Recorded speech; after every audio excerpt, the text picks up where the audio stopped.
शीर्षक सॉफ्ट बोलो सम्मान पाओ। बच्चों, क्या कभी ऐसा हुआ कि आप सही थे, लेकिन फिर भी किसी बड़े ने आपकी बात नहीं मानी?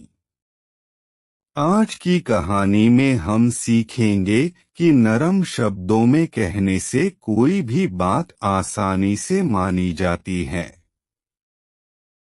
गोलू का गुस्सा। गोलू एक समझदार और होशियार लड़का था, लेकिन उसमें एक छोटी सी समस्या थी। अगर उसे कोई बात सही लगती और कोई उसकी बात न माने तो वह जोर जोर से बोलने लगता था।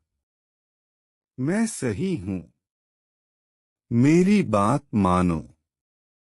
यही उसकी आदत थी। घर में भी अगर मम्मी कोई बात मना कर देती तो वह चिल्लाने लगता। स्कूल में भी अगर टीचर कुछ और कहती तो वह तुरंत बहस करने लग जाता। गोलू और उसकी दादी। गोलू की दादी बहुत समझदार थीं। उन्होंने गोलू की इस आदत को देखा और सोचा कि इसे प्यार से सिखाना होगा। एक दिन गोलू ने देखा कि दादी चाय बना रही थीं।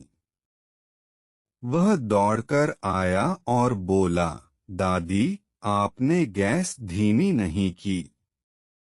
दूध उबलकर बाहर गिर जाएगा। दादी ने उसे घूरकर देखा। गोलू, मैं कई सालों से चाय बना रही हूँ, मुझे मत सिखाओ। गोलू गुस्से में पैर पटककर बाहर चला गया। और सच में थोड़ी देर में दूध उबलकर बाहर गिर गया।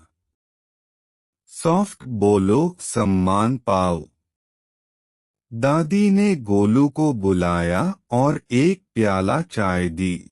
बेटा, क्या तुमने देखा कि तुम सही थे? गोलू ने सिर हिलाया। हाँ, लेकिन आपने मेरी बात मानी नहीं। लेकिन तुमने कैसे कहा? दादी ने पूछा। गोलू सोचने लगा। उसने गुस्से में ऊंची आवाज में कहा था। दादी ने मुस्कुराते हुए समझाया, अगर तुम धीमे और सम्मान से बोलते तो मैं तुम्हारी बात ध्यान से सुनती। फिर उन्होंने गोलू को 2 तरीके सिखाए। गलत तरीका, दादी, आपने फिर से गड़बड़ कर दी। दूध गिर जाएगा। गुस्से में। सही तरीका, दादी, अगर आप गैस धीमी कर देंगी तो दूध नहीं गिरेगा। प्यार से। गोलू ने सोचा, अगर मैंने नरमी से कहा होता तो दादी मेरी बात जरूर मानती। स्कूल में गोलू का बदला। अगले दिन स्कूल में गोलू ने देखा कि टीचर ने एक सवाल का गलत जवाब लिखा था। पहले वह चिल्लाने वाला था, लेकिन फिर उसने दादी की बात याद की। वह धीरे से बोला, मैम, मुझे लगता है कि इसका जवाब शायद 45 की जगह 54 होना चाहिए। क्या मैं चेक कर सकता हूँ? टीचर ने मुस्कुराकर कहा, अरे वाह गोलू, तुमने सही पकड़ा। गोलू बहुत खुश हुआ कि अब बिना बहस किए भी उसकी बात सुनी जा रही थी। गोलू समझ गया, अगर हम सही भी हों, फिर भी हमें बड़ों से नरमी और सम्मान से बात करनी चाहिए। गुस्से में चिल्लाने से लोग हमें नहीं सुनते, बल्कि दूर हो जाते हैं।